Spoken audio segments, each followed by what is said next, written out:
Synopsis of the fifth tablet. From the planet Lamu, the chariot departed. Toward Earth, the journey it continued. Around the moon, they made circuits, a way station thereon to explore. Around the Earth, they made circuits toward a splashdown slowing. In the waters beside Eridu did Nangal the chariot bring down. To a quay by Enlil constructed, they stepped off, boats were no longer needed. Enlil and Enki, their sister, with embraces greeted. With Nangal, the pilot, they locked arms.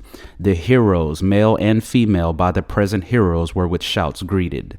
All that the chariot had brought was quickly unloaded, rocket ships and skyships and the tools by Enki design and provisions of all kinds. Of all that on Nibiru transpired, of the death and burying of Alalu, Ninma her brothers told. Of the way station on Lamu and the commanding by Anzu, she to them related.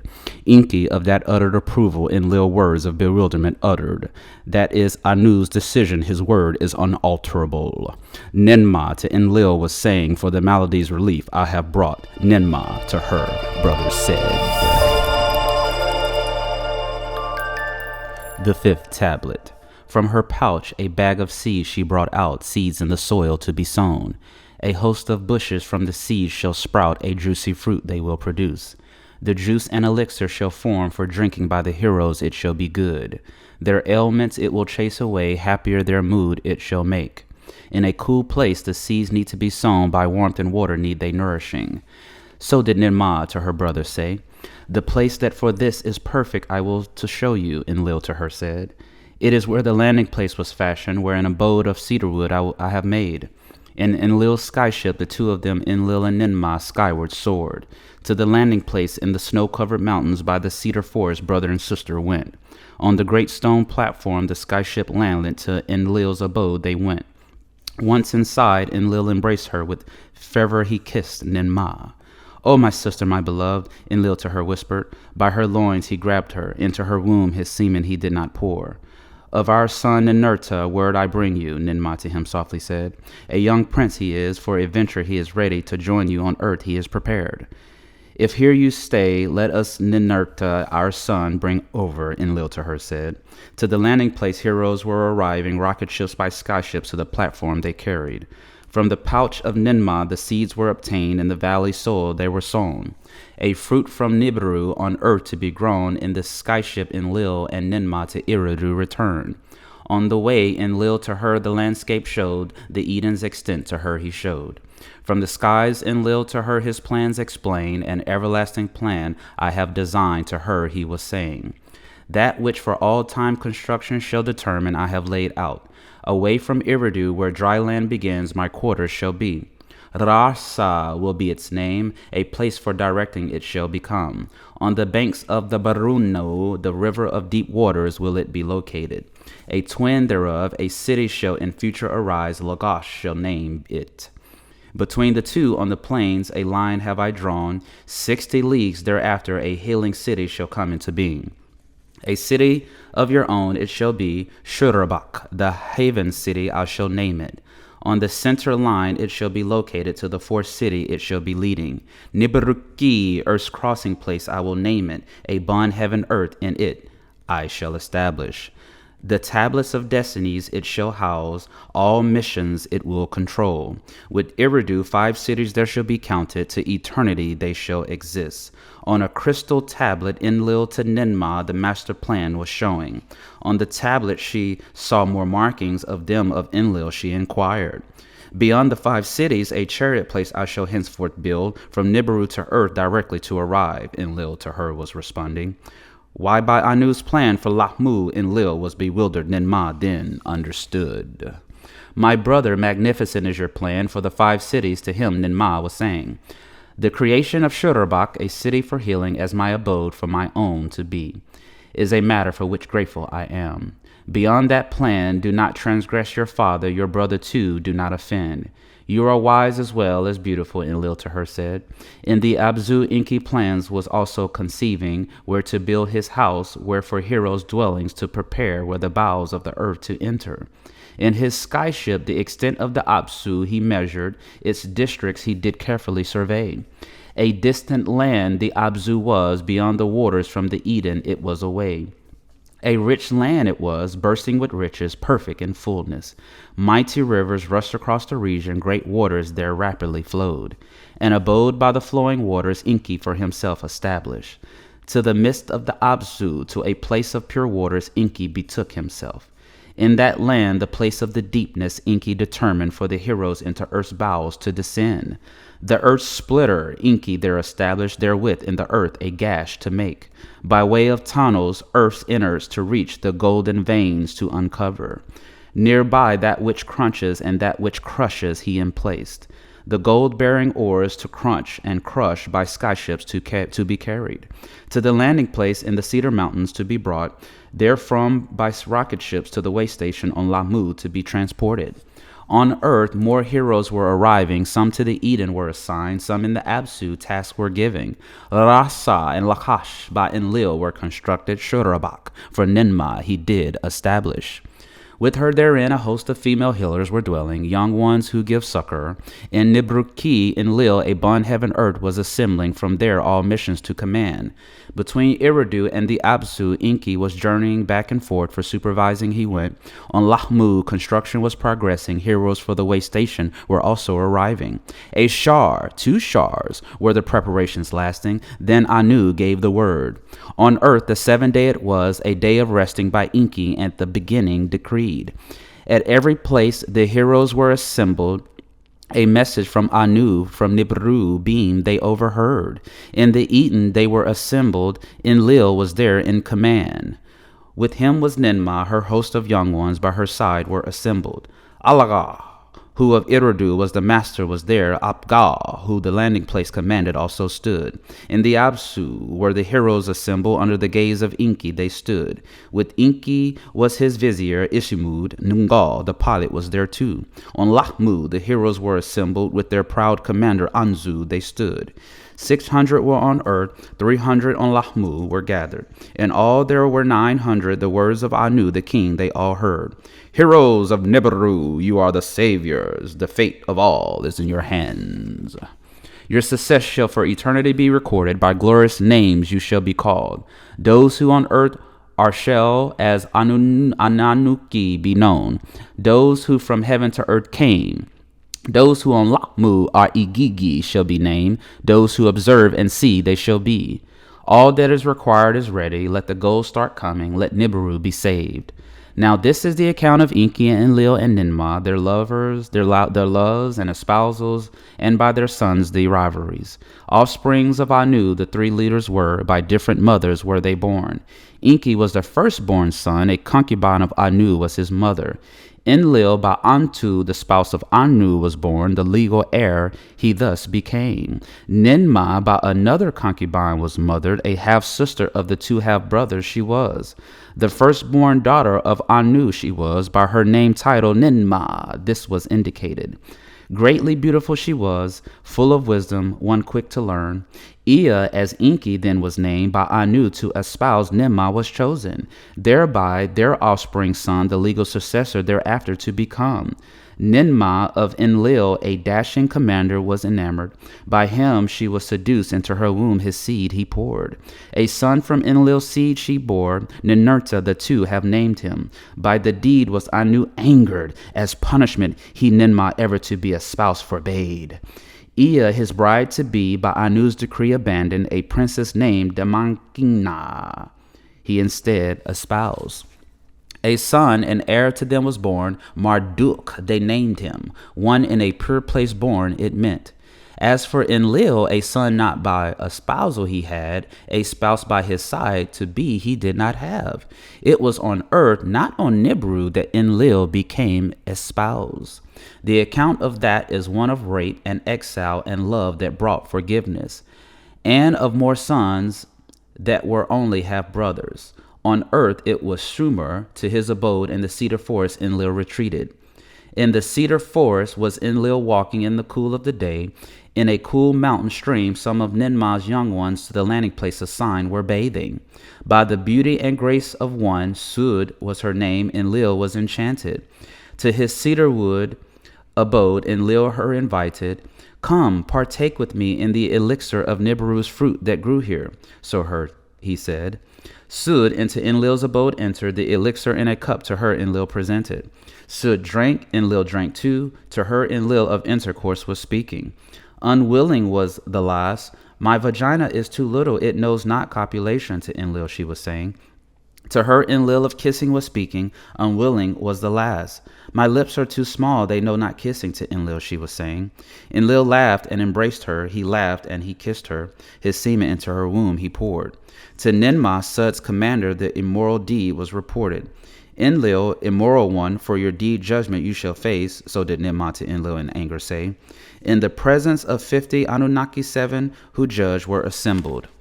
7 who judge on Enlil, a punishment decreed. Let Enlil from all cities be banished, to a land of no return let him exiled be. In a sky chamber they made Enlil leave the landing place, Abgal was its pilot. To a land of no return Enlil was taken, never to return. In the sky chamber the two of them journeyed, to another land was their direction. There amidst forbidding mountains, at a place of desolation, Abgal the sky chamber landing. This is your place of exile shall be, Abgal to Enlil was saying. Not perchance have I it chosen, to Enlil he was saying. A secret of Enki in it is hidden. In the nearby cave, Enki 7 weapons of terror has hidden. From Alalu's celestial chariot he had them removed. Take the weapons into your possession, with the weapons your freedom obtain. So Abgal to his commander saying, a secret of Enki to Enlil he did reveal. Then from the secret place Abgal departed, Enlil alone was there left. In the Eden Sud to Ninmah her commander words speaking. By Enlil's seed am I pregnant, a child of Enlil in my womb has been conceived. Ninmah Sud's word to Enki conveyed. The word of earth, he was on earth, he was supreme. They summoned Sud before 7 who judged. Will you take Enlil as your spouse? They her asked. Words of consent she uttered. The words by Abgal to Enlil in his exile were conveyed. To espouse Sud Enlil from his exile was returned. By that did Enki and Ninmah to him a pardon give. Enlil's official spouse Sud was declared. On her name, title Ninlil, Lady of the Command, was bestowed. Thereafter to Ninlil and Enlil a son was born, Nanar, the bright one, Ninlil him named. He was the first of the Anunnaki on earth to be conceived. One of Nibiru's royal seed on an alien planet to be born. It was after that Enki to Ninmah was speaking, come, be with me in the Abzu. In the midst of the Abzu, in a place of pure waters, an abode have I established. With a bright metal, silver is its name. It is embellished. With a deep blue stone, lapis lazuli, it is adorned. Come, Ninmah, be with me, your adoration of Enlil abandon. To the Abzu, to the abode of Enki, Ninmah they journeyed. Enki there to her words of loving spoke, of how for each other intended sweet words to her he whispered. You are still my beloved, to her he said, caressing. He embraced her, he kissed her. She caused his phallus to water. Enki his semen into the womb of Ninmah poured. Give me a son, he cried out. She took the semen into her womb, the semen of Enki her impregnated. 1 day of Nibiru was a month of earth for her. 2 days, 3 days, 4 days of Nibiru, like months of earth they were. 5 and 6 and 7 and 8 days of months were completed. The 9th count of motherhood was completed. Ninmah was in travail. To a child she gave birth. The newborn was a female. On the banks of the river in the Abzu, a daughter to Enki and Ninmah was born. Enki by a daughter was disappointed. Kiss the young one, to him Ninmah said. Kiss the young one, Enki to his vizier Ishmu said. A son I desired. A son by my half-sister I must have. Again he kissed Ninmah. By her loins he grabbed her. His semen into her womb he poured. Again she was with child. Again a daughter to Enki she bore. A son by you I must have, Enki to her cried out. Ninmah he kissed her. Thereupon Ninmah against Enki a cursing uttered. Whatever food he ate was poison in his innards. His jaw hurt, his tooth hurt, his ribs were hurting. Ismu, the Anunnaki summoned to Ninmah for relief, they were pleading. To distance himself from Ninmah's vulva, Enki by raised arms swore. One by one she his ailments removed. From her curse Enki was freed. To the Eden Ninmah returned, never to be espoused. Anu's command was fulfilled. To earth Enki his spouse Damkini with their son Marduk summoned. Ninki, Lady of Earth, the title she was granted. By her and by concubines, Enki 5 more sons had. These were their names: Nergal, and Gibil, and Ninakal, and Ningizida, and Dumuzi, the youngest. To Earth Enlil and Ninma, their son Ninur to summon. By his spouse Ninlil did Enlil 1 more son have. To Nanar, a full brother, Ishkur was his name. 3 sons in all did Enlil have. None by concubines were they born. 2 clans were thus on earth established, their rivalries to wars did lead. Now this is the account of the mutiny of the Igigi, and how Anzu to death was put, for stealing the tablets of destinies punished. From the Apsu, gold from earth veins to the landing place was carried. Thence Igigi in rocket ships to the way station on Lahmu transported. From the planet Lahmu in celestial chariots was the precious metal to Nibiru brought. On Nibiru was the gold to the finest dust fashion. To protect the atmosphere it was employed. Slowly was the breach in the heavens healing, slowly was Nibiru saved. In the Eden the 5 cities were perfected. Enki in Eridu a sparkling abode made. Upon soil skyward raised he built it. Like a mountain he raised it above the ground, in a good place he built it. Damkini his spouse therein dwelt. To his son Marduk Enki was their wisdom teaching. In nibru-ki Linlil, the bond heaven earth established, a sight to see it was. At its center, a heavenward tall pillar the sky itself was reaching. On a platform that cannot be overturned, it was placed. There with the words of Enlil, all settlements encompassed. On Lahmu and in Nibiru they were heard. From their beams were raised the heart of all the lands they could search. Its eyes could scan all the lands, its net unwanting approach impossible made. In its lofty house, a crown-like chamber was the center. To distant heavens it peered. Toward the horizon was its gaze, the heavenly zenith it perfected. In its dark, hollow chamber, by 12 emblems was the family of the sun marked. On Mies were the secret formulas of sun and moon, Nibiru and earth, and 8 celestial gods recorded. The tablets of destinies in the chamber their hues emitted. With them Enlil all comings and goings oversaw. On earth the Anunnaki toiled, of work and sustenance they were complaining. By earth's quick cycles they were disturbed, of the elixir they only small rations were given. In the Eden the Anunnaki toiled, in the Absu the work was more back-breaking. By teams were Anunnaki sent back to Nibiru, by teams new ones were arriving. The Igigi on Lahmu dwelling were the loudest in complaining. When from Lahmu to earth they descended, a rest place on earth they were demanding. With Anu did Enlil and Enki words exchange, the king they consulted. Let the leader come to earth, with Anzu have discussion, so did Anu to them say. Anzu to earth from the heavens descended, the words of complaints to Enlil and Enki he delivered. Let Anzu of the workings gain understanding, Enki to Enlil was saying. I will the Abzu to him show, you the bond heaven earth to him reveal. To the words of Enki Enlil consented, Enki to Anzu the Abzu did show. The toil and the mines to him he presented. Enlil Anzu to nibru-ki invited, to the hollow dark chamber he let him enter. In the innermost sanctuary, the tablets of destinies to Anzu he explained. What the Anunnaki in the 5 cities were doing to Anzu was shown. To the Igigi who at the landing place were arriving relief he promised. To discuss the complaints of the Igigi he to nibru-ki then returned. A prince among the princes was Anzu, of royal seed his ancestry he counted. Evil thoughts filled his heart when to the bond heaven earth he returned. To take away the tablets of destinies was he scheming. Of the decrees of heaven and earth to take control in his heart he was planning. The removal of the Enlil ship in his heart he conceived. To rule Igigi and Anaki was his aim. Unsuspecting Enlil to the entrance to the sanctuary Anzu let be stationed. Unsuspecting Enlil left the sanctuary, for a cooling swim he went away. With evil purpose Anzu the tablets of destiny seized. In a sky chamber he flew away, to the mountain of the sky chambers he swiftly went. There, in the landing place, rebellious Igigi for him were waiting. To declare Anzu king of earth, and Lahmu they were preparing.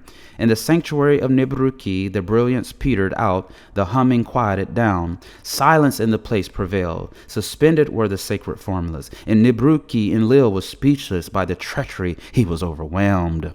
To Enki, angry words he spoke. Of the ancestry of Anzu him questioned. In nibru-ki, the leaders gathered, the Anunnaki who declare fates he with Anu were consulting. Anzu must be seized, the tablets to the sanctuary must be returned, thus did Anu decree. Who shall the rebel face? Who shall the tablets retrieve? The leaders asked each other. With the tablets of destinies in his possession, invincible is Anzu, to each other they were saying. Ninurta by his mother encouraged from the assembled step forward. Enlil's warrior I shall be, Anzu I shall vanquish, thus was Ninurta saying.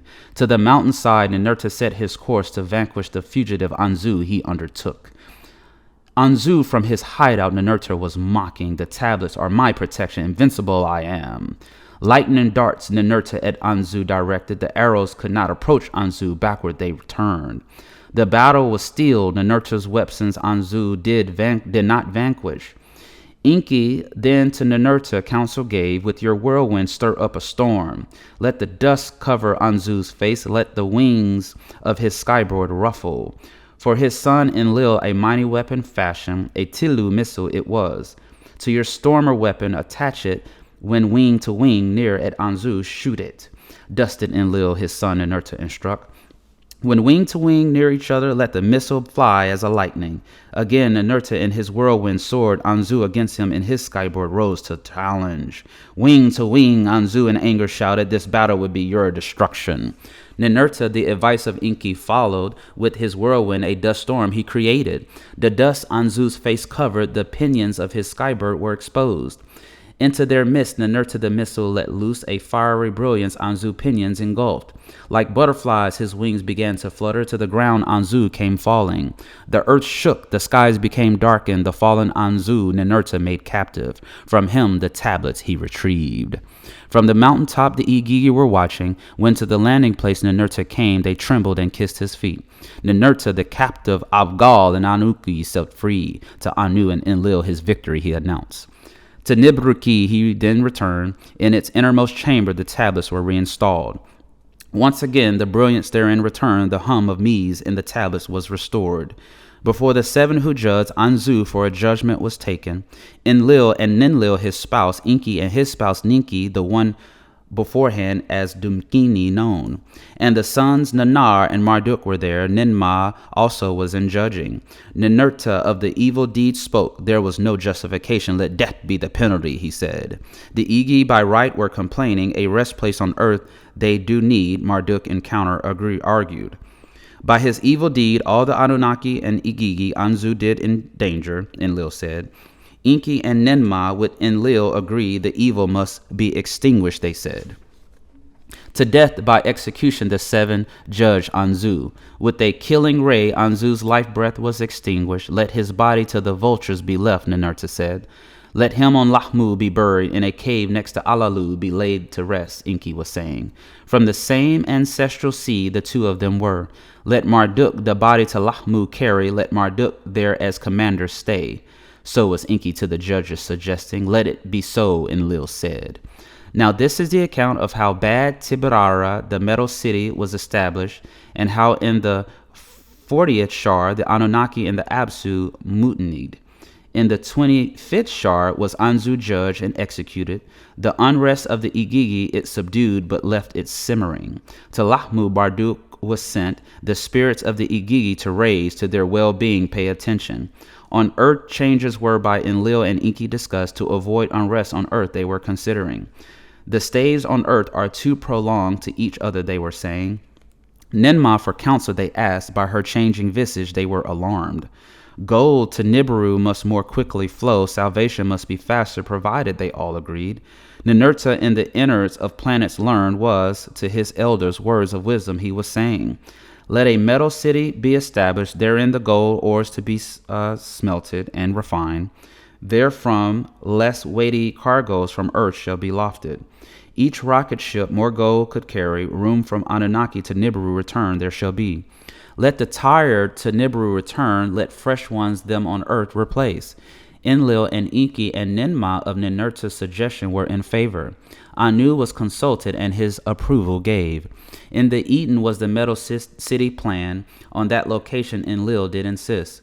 With materials from Nibiru was it constructed. With tools from Nibiru was it equipped. 3 shars the construction lasted. Bad-tibira was the name given. Ninurta, who made the suggestion, was its first commander. The flow of gold to Nibiru was thereby eased and quickened.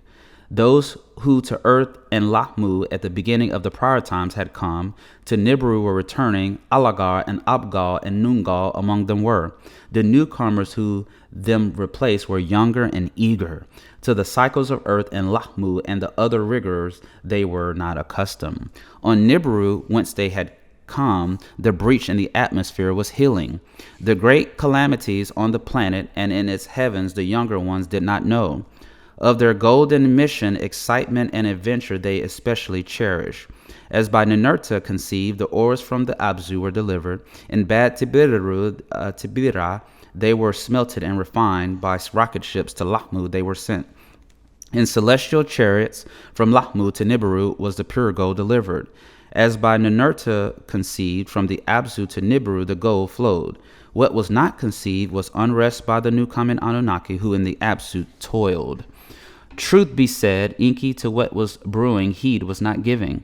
To other matters in the Abzu his attention was directing. With that which in the Abzu grows and lives, fascination he acquired. Of the difference between what on earth and what on Nibiru appeared he wished to learn. How maladies by earth cycles and atmosphere were caused he wished to uncover. In the Abzu by the gushing waters a wondrous study place he erected. With all manner of tools and equipment he furnished it. House of Life he called the place. To it his son Ningizida he invited. Sacred formulous tiny me's, the secrets of life and death possessing they shaped. The mysteries of living and dying of earth creatures they too unraveled and sought. With some living creatures Enki was especially enamored. They lived among the tall trees, their front legs as hands they were using. In the tall grasses of the steeps, odd creatures were seen. Erect they seemed to be walking. Absorbed was Enki in those studies. What was among the Anunnaki brewing he noticed not. First to notice trouble was Ninurta. A lessening of gold ores at bad-tibira he observed. By Enlil was Ninurta to the Absu dispatch what was going on to discover. By Inugi, the chief officer, to the excavations he was accompanied. Complaints of the Anunnaki he with his own ears heard. They were backbiting and lamenting. In the excavations they were grumbling. Unbearable is the toil to Ninurta, they were saying. Ninurta this to his uncle Enki reported. Let us Enlil summon, Enki said. Enlil in the Abzu arrived in a house near the excavations he was stationed. Let us unnerve Enlil in his dwelling, mind-working heroes shouted. Of the heavy work let him relieve us. Let us proclaim war with hostilites. Let us gain relief, others shouted. The Anunnaki in the excavations the words of incitement heeded.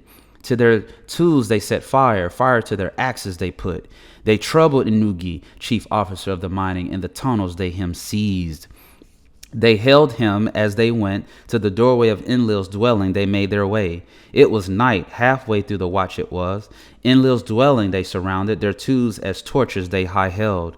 Kalakala, the gateway's guardian, bolted the door, and Nusku aroused. Nusku, Enlil's vizier, roused his lord, got him out of the bed, thus saying, My lord, your house is surrounded. Battling Anunnaki to your gate came up. Enlil summoned Enki, Enlil Ninurta summoned to his presence. What do my eyes see? Is it against me that this thing is done? Thus was Enlil to them saying, Who is of the hostilites, the instigator? The Anunnaki stood together. Every single one of us hostilites has declared. Excessive is the toil. Our work is heavy. Great is the distress. So they were to Enlil saying. Words of the happenings Enlil to Anu beamed. Of what is Enlil accused, Anu inquired. The work, not Enlil, is the trouble causing, Enki to Anu was saying. The lamentation is heavy every day, the complaints we could hear. The gold must be obtained, Anu was saying. The work must continue. Release Inugi for consultations, Enlil to the hostile Anunnaki said. Inugi was released to the leaders he was thus saying. Ever since Earth's heat has been rising, the toil is excruciating, unbearable it is. Let the rebels to Nibiru return, let new ones come in their stead, Ninurta said. Perchance new tools you can fashion, Enlil to Enki said, for the Anunnaki heroes the tunnels to avoid. Let us summon my son Ngizida. Counsel with him I wish to take, Enki thus responded. They summoned Ngizida. From the house of life he came. With him Enki huddled, words amongst them they exchanged. A solution is possible, Enki was saying. Let us create a Lulu, a primitive worker, the heart should work to take over. Let the being the toil of the Anunnaki carry on his back. Astounded were the besieged leaders, speechless indeed they were. Whoever heard of a being afresh created, a worker who the Anunnaki work could do? They summoned Ninma, one of who of healing and succor was much knowing.